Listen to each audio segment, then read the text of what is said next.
So for me, what is happening? France is close to US. It's close to UK, isn't it? They say for all the relationships we have. So what is happening? We are reconsidering our relationship with you. Are you getting me? It's just like saying, look, I love you, right? Yeah. And we say, okay, I love you. That's why I keep on telling people. I don't say I love you because I can't be Jesus. If I say I love you, it's based on conditions. Today I love you for something. Tomorrow I'll be upset. And if those conditions do not exist, probably you were pretty. That's why I said I love you. The way you dressed enticed me. I saw the way you were talking fluently. I saw your business acumen, and just I say I love you. And if tomorrow it changes, I might not be there. The conditions have changed. Condition precedent and condition subsequent. People need to understand that. My friend says it is air conditioner lab. And we need to face it in reality. The lady got all this lady last week. The first day you went into a date with her, you went with a Mercedes-Benz X500. Alright? The second day you went with what they call it, a Range Rover. The third day you went with what? A Remember? Even the fourth day say let's go for a drive. You know what? Wagon. You use wagon. Okay. You know that what they call it, Husky or what they call it, that Nigerian Froster. Archie, now ask me. Okay. Now let's break it. Ask him. All the girls who claim that they love him, ask him where they are now. You are waiting for me. Ask him where they are. Archie, the Bentleys are gone. The Rolls Royce have been confiscated. They vanished. So they prefer go, I love you, hush puppy, I love you. Where they are now, conditional precedence has changed. The subsequent conditions are not reflecting what they saw. So for me, what French is doing, I like it. Provided our people, our presidents will now begin to look at what defines relationships. When it comes to some of these, it's about economic. How they bring jobs for their people. If French is losing so much billion worth of contract, don't you think that they are worried about the job loss in their country? And that is why they are taking a strategic and critical decision. When we are signing an agreement, do we think about how many jobs will be lost, how many jobs will be gained from whatever agreement we sign? Actually, that is the disease we are suffering from. We look at how is it going to soften my pocket? Actually, it is. So for me, I was every day. This weekend I was following the story. I said, Jesus Christ, let it play out. Now let it be, because students of politics will now begin to look at some of these things. One is we have special relationships. One special relationship is based on economy, and the economy is linked to defense. Because if there's no security, your economy is in trouble. Right? So everything is about bread and butter. Everything that we do in this world is about bread and butter. So when Buhari travels here, he's in a meeting thinking, let me use the colloquial language, rap. He's being rapped by the white people, and he thinks he's laughing. No, they're looking at how to create jobs for their people. Akufo-Addo yesterday, I saw him wearing nice hat, cowboy hat. I was praying if I were close to you, I would have seen you. Not even to that. The question I ask is that when he's going to provide it, the agreement is going to sign whatever relationship. How many jobs is it going to resolve? And what is it? If you cannot determine that, the French are concerned about their jobs. Some people are not concerned about the jobs that we want to share this morning. So just let you know, you know what? Well, let's come back, have a look at this.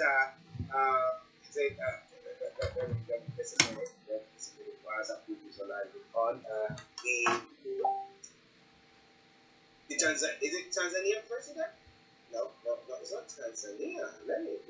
Yes, I wanted to touch on that story. It's quite, not Zambia, Zambian president, and it's straight to the UN. And I can tell you the move that he has taken.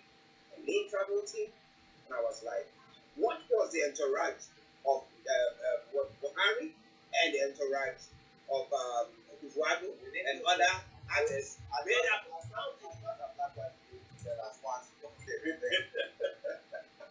Okay, well, it is Starr Radio UK. It is your favorite African Caribbean radio station in London. Let's now go straight to Mr. Olayomi Hrh, who has joined in. And I'm saying, good afternoon to you, young. Well, it is good afternoon to you, Mr. Archie. Good afternoon to you, Frank. Good afternoon to all our viewers from around the globe and those that have joined us on different platforms. I say good morning to some of you that are waking up in America. Good morning to those of you waking up in Canada. Especially, good afternoon to those of you that have joined us from Nigeria. And welcome to the Starr Radio UK. It is the 20th of September 2021. A lot of people have asked, why are we so much concerned when we put the date and the time? I've been following the conversation between yourself and my big brother there, Frank, and I can tell you, I'm not on the third dose, even though a lot of Nigerians would even love to have the first dose as well. I've listened carefully to most of the conversation, and I can tell you, it seems the Nigerian government is also preparing their own peaceful rally for the first time since President has arrived in New York, as against the peaceful protest that has gone on since September the 14th prior to the president. So you can tell that they've not just taken more people, as you were talking about Tanzania president. Buhari is also putting in a kind of a peaceful rally for himself in New York. Interesting. That's very cool on that one. Now, so he's flying people, and their party organizing people on the ground there to up a mass. So you have a pro-government rally there, and then you have the other groups that are also demonstrating, and then what? The class or what? And this is called, when I saw it this morning, I wasn't surprised as usual. We are now just less than 510 days. I'll give the exact to the next general election in Nigeria. Give and take. Frank was saying that it looks like the new generation has taken over from what, in terms of what we got from the independent and the colonial master. And yes, you were quite right. Starr Radio UK and myself, we were down in Liverpool about a week ago. And until you visit the International Slavery Museum, you would understand what it means that we were sold out for dry gin, where as of today, dry gin means nothing to us. We want a better life. We want people to be living a better life, just the same way we are living abroad. But these are the things that are not happening. But when I saw that flyer this morning, the Nigerian consulate, remember, this is now being put together by the Nigerian embassy in New York that has been incompetent.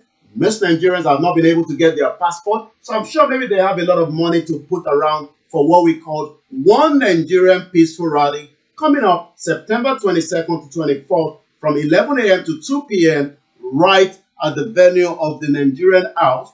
And I'm sure we will see how that will play out with so many Nigerians or the Yorubas or the Biafra or the indigenous people that are already saying they are waiting for the president at that drive-in to United Nations building this Friday.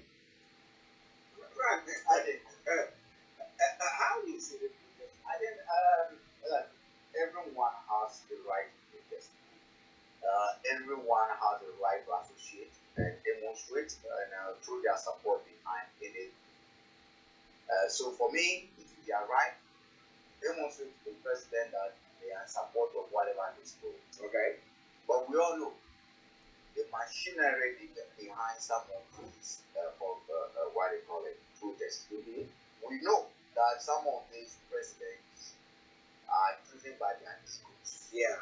And sycophants around them. Yeah. We're here when Buhari traveled to one state and declared publicly that he didn't really know that people loved him so much just because students and others were ordered to line up and went up. Of course. So they want to show the likes of Liar Mohammed and others want to show people that want to show the president. Even if people are saying things are not going well, the majority who are going to be making noise over here, whom we manage to give $100 to come to this protest, I will also be able to show you that. And then when they are doing office of the president's budget, then they will spend that on Nigerian protest. I wish them all the best. Well, okay, Francis, it is just the best. Let's move on to some of the other stories that is making around. This morning, this prediction by a lady that Goodland Jonathan could be a president by the 2023. You get the number of days that is left before this election takes place. As whether it's going to take place or not, that is a secondary thing. But should it take place, do you think Jonathan can be somebody who can win that election? Well, as a Nigerian, he still have the he has the right to contest for that election. Should that election hold? I've just looked at the my data, and yes, we are just about 508 days, 12 hours, 47 minutes, 40 seconds before the next general election in Nigeria. Quite a lot might happen before then. We might see a lot of shift between some of the political gladiators. Currently, yes, like Frank was saying, should Jonathan decide to move back to APC and contest under APC, whether that credibility will be lost. But let us also remember that this is a man that have not changed his political alliance for a very long time. So would it be that now that Buhari term is almost getting to an end, the APC are worried? But it is not just that alone. I mean, quite a lot of information is also coming out from both the Southwest and the Northerners that are now putting mouth together to say, look, I mean, I was listening to the governor of Ondo State, which is the southwest of the country, saying that the presidency must now come back to the Southwest. But there was a return backfire from the Northern Elder Forum that says that we will not be giving, that power back to the north, to the south rather, because we have the numbers and there's no reason to be bullied or put in kind of what we are doing in terms of those that prefer a total disintegration as an earmark for them to allow Southwest to have the presidency as well. So in terms of whether Jonathan will be coming to APC or will be contesting. Yes, he can contest if you wish to do so. It is not the first time that we've seen previous presidents from Ghana to other African countries that prefer to do so. But the question that remains in the minds of the gladiator, both the APC and the PDP, is where does the president shift to? Is he going to be shifting to the Southwest or to the northern part of the country? But this is what, the director of the publicity and advocacy of the Northern Elder Forum, Dr. Akim Baba Ahmed, said this while delivering his keynote address at the Maiden Manhattan Sule lecture series organized by the student of the Wing of Coalition of the Northern Groups held this Saturday. He said, "We will lead Nigeria the way we have led Nigeria before. Whether we are president or vice president, we will lead Nigeria. We have the majority of the vote, and democracy says vote whom you want. Why should we accept a second-class position when we know we can buy a form and contest for the first class and we will win?" So you can now see, so it is not just about Jonathan anymore. It's already playing out the northern and the south part of the country. I think some of these statements are not right. Like, I don't know who he is, but I think he is a leader of the group. I think he should be speaking more sensibly than that. The points he tried making can be valid, and everyone is entitled to it. But the language that he used over there, and I'm specifically referring to a second class and a first class. Is he now telling us that the sadness are second class citizens? Is that one he said? I don't know what happened. I don't know whether they think before they speak, and I don't know whether they think everybody is dumb or people don't know. Because once the way he's made the statement, why should they compete for second class when they have the numbers to go for first class? Which automatically plays into this whole idea that the Northerners and the Fulanis in particular consider themselves superior to all other citizens, and therefore I'm breaking law and everything. I think it's very unfortunate that he speaks this way. And this he's a professor. Is he a professor? Yes, he is. Yes, yeah, he is. He's a professor. Yeah. And he went to education to go to. Yeah. He didn't go to it, so he got the someone you have students, some people he has lectured, people who are looking up to him. And if he can stand publicly and make this divisive comments, I'm afraid I don't have any respect for him. Well, Frank says he hasn't got any respect for him. I don't know what you think. You can keep your comments coming through. It is Starr in the UK. 17 minutes past the top of the hour. We have Mr. Olayomi Hrh bringing you a late outlook from Nigeria. So let's go to him for some of the other stories. Over to you, John. Well, a lot of Nigerians were waking up yesterday with the death of Dr. and now is now late Dr. Malafia Obadia. But before we, talk about who this individual is, just less than a year ago, this is what he told a lot of Nigerians. Our own intelligence networks have met with some of the bandits. We have met with some of their high commanders.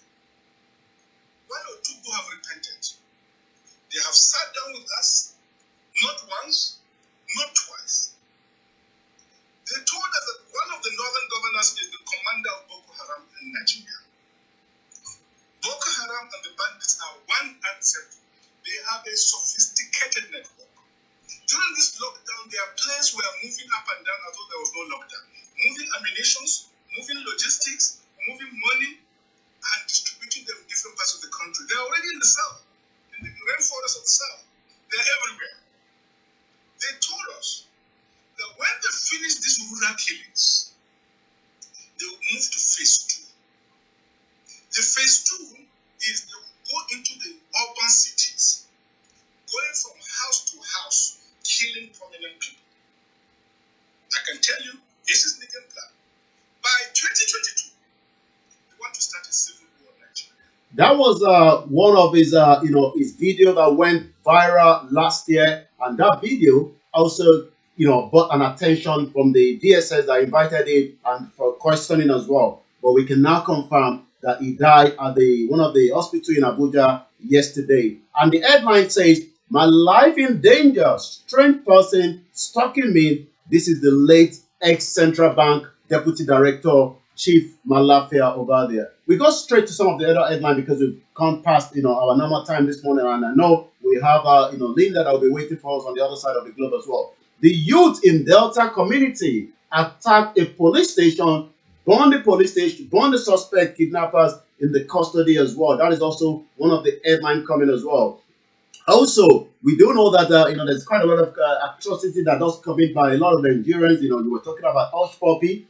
It seems the case that was brought by the FBI to the Abba Kaira is still presently not being looked into by the president. Maybe by the time the president returns back, from the United Nations, we will know whether it will be handed over to the Americans, for more probe into the allegation of wire fraud from Hush Puppy, because it seems those that loved Hush Puppy, whether they were women, whether they were those that were just following him on Instagram, most of them are probably fade away because it wasn't a true love, like Frank was saying earlier on before I came. So Indian police have now launched manhunt for Nigerian gang that conned 35 women in search of husband. Let's go straight to some of the other headlines as well. Concerned Nigerian groups demand investigation into the death of the ex-Central Bank chief Malafia Obadia, according to the headline as well. Terrorist group ISWAP is massively recruiting to replace the repentant members. So it seems, those that have been repentant have not gone away, but it seems ISWAP is not satisfied. According to the Nigerian spokesman, the Nigerian army spokesman says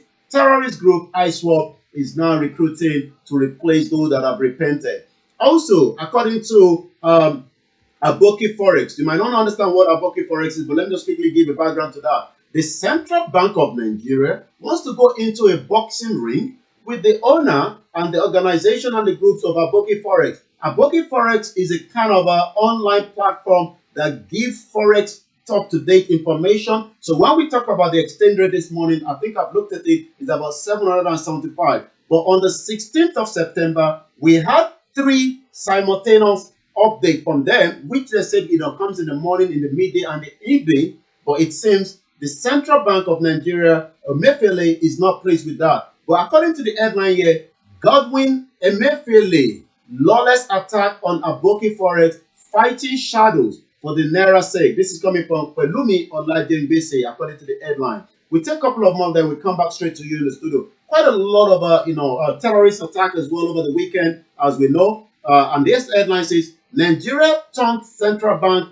governor for threatening Aboki Forex. The founder asked if Naira is now equal to dollar. Remember, even when the APC were coming, some of what they were telling us is, Naira will be equivalent to dollar. But I'm not sure how that could happen in a country that is not producing, in a country that doesn't have industry, to produce and then sell back out. I was looking at one of our biggest generating revenue, which is the Apapa Port Authority, which I'll be going to be discussing more this week with somebody on the ground. You would understand that would have been generating more revenue, but in reverse, we are importing into the country rather than exporting. And that is why we do not have enough Forex to go around the country for those that want to pay school fees and all that. Also, this headline, 4 staunch critics of the lawless Muhammadu Buhari-led government who have died within 8 months. That is coming from the headline as well. And like I said, quite a lot took place over the weekend. Another INEC office was burned down in Enugu by the unknown gunmen. We also saw there's no demand yet from the attack by the terrorists at one of the Kogi church, killed worshippers, also kidnapped 3 others. So there's no demand yet.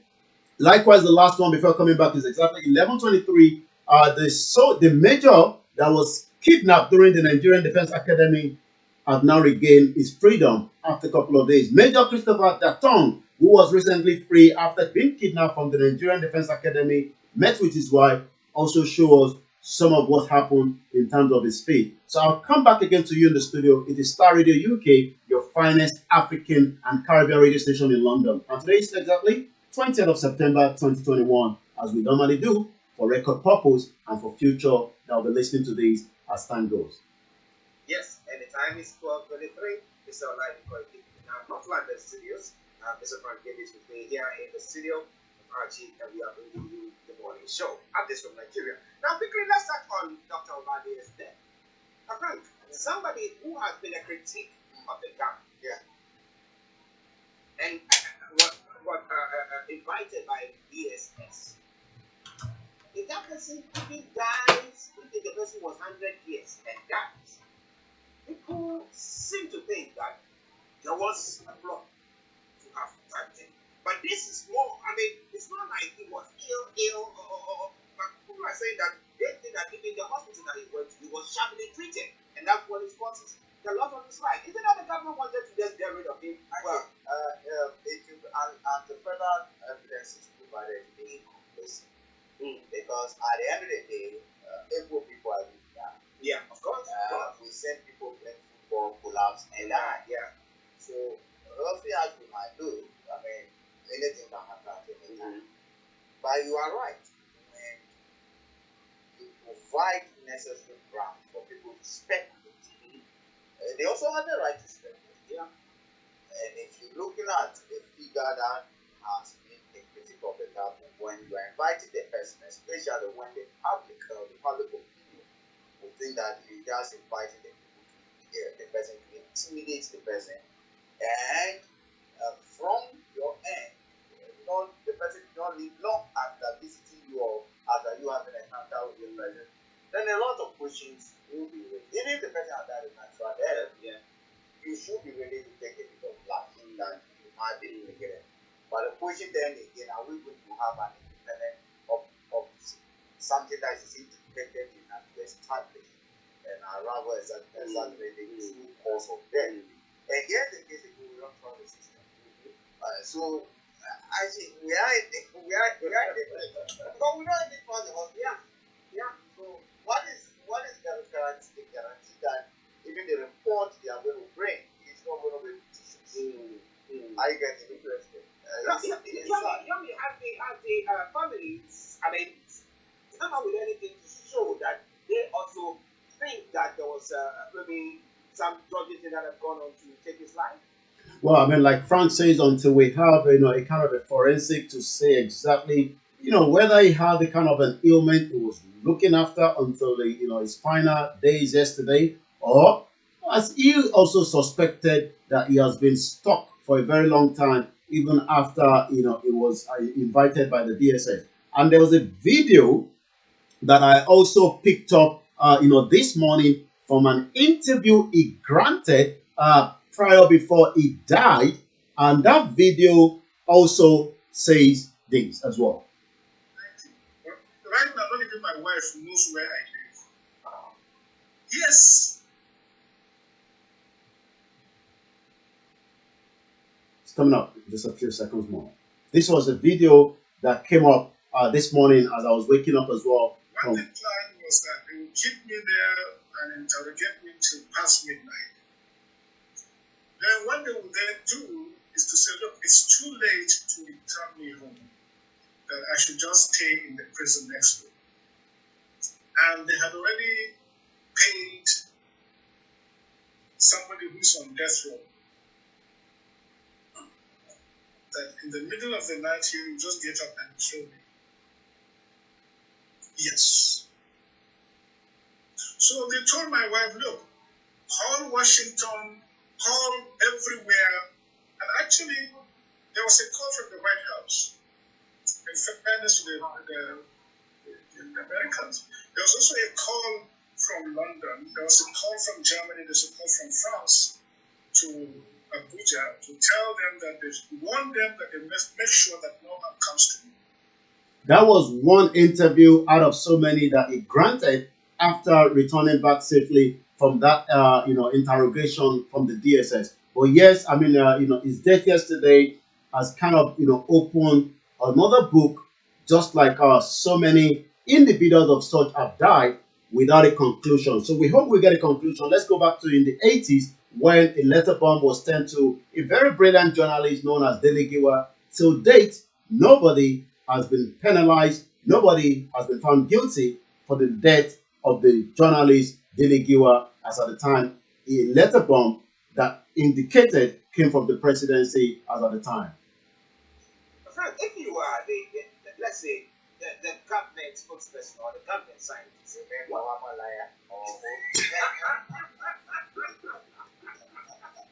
liars will happen already, liars. Now, what would you do? Because you see that this your reputation is at stake. Yeah, actually, there's one thing I always say.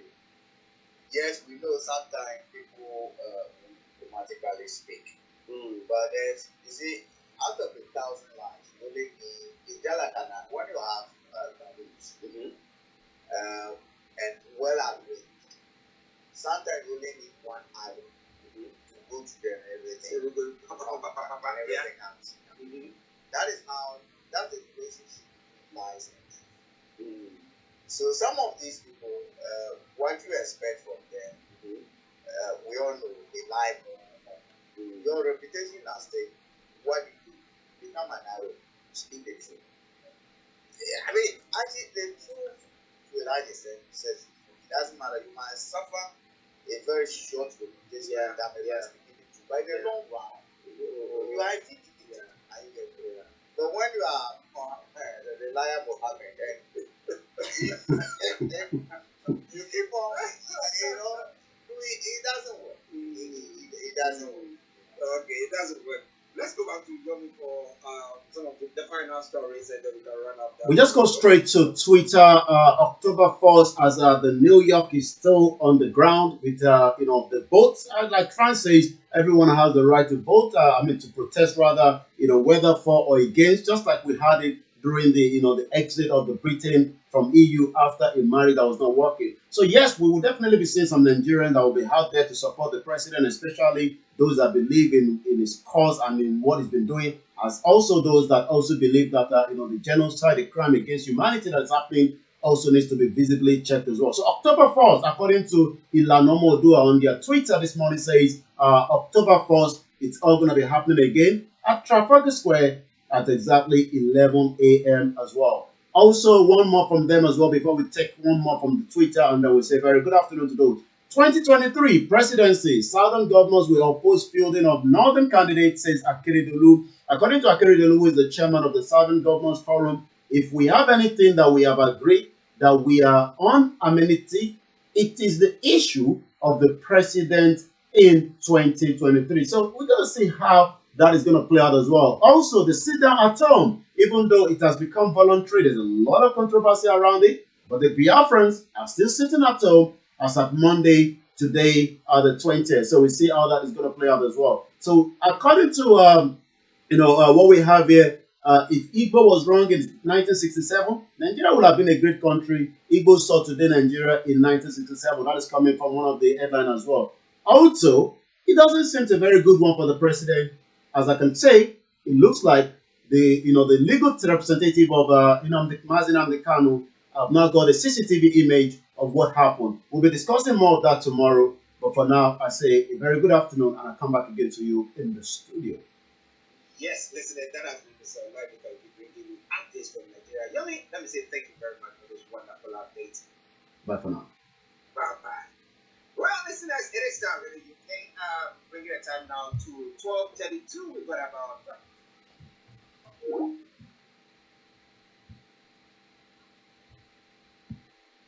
13 minutes. They're about to run up the first part of the program. So wherever you are, I will take a quick break and we'll come back. But remember, this afternoon, exactly at 5 o'clock, supposed to have the On Point show. Yes, you'll be enjoying something from that front. And then in the evening or in the night, exactly at 10 o'clock, Dave West will be coming your way once again with the conscious reggae time. You want a mixture of the old and the new and the future when it comes to reggae. Make